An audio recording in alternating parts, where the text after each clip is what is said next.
kapag katapos po natin pumunta sa korte, pwede po ba tayong mamasyal?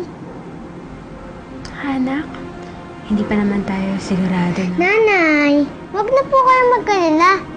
Ako nga po hindi natatakot. Alam ko po na uuwi ako na kasama ang nanay ko. Tama ka, anak. Sorry ha. Natatakot talaga ako. Salamat at pinapatapang mo ko. Nay, alam niyo po ba, para mas mawala ang takot niyo, mag-pray po tayo.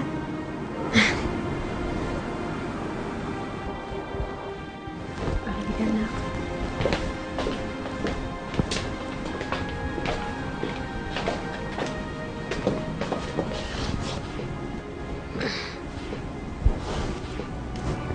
Papa Jesus, maraming salamat po sa pagmanda niyo sa amin ngayon. Sana po hindi na po kami matakot.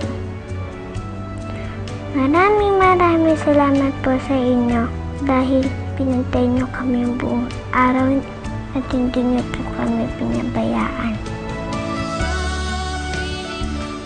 Panginoon, tulungan niyo po akong matulungan sila. Bigyan niyo po ako ng karunungan para maipagtanggol ang pagsasama ng mag-ina.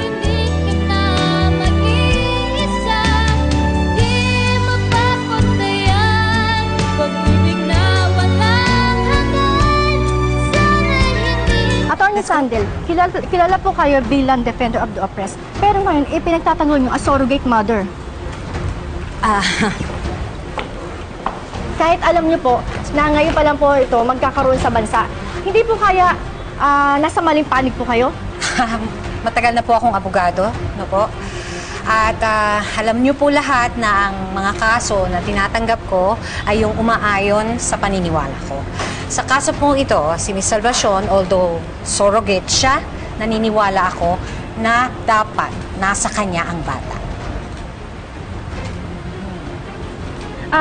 Paano niyo po mapapaniwala na ganun po, attorney? Ang isa pang babae na yumayakap sa isang batang natatakot dahil ang akala niya nag-iisa siya. Nanay ba tawag doon?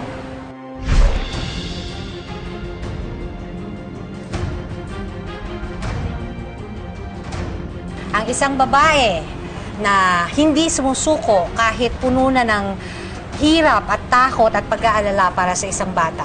Ina ba tawag doon?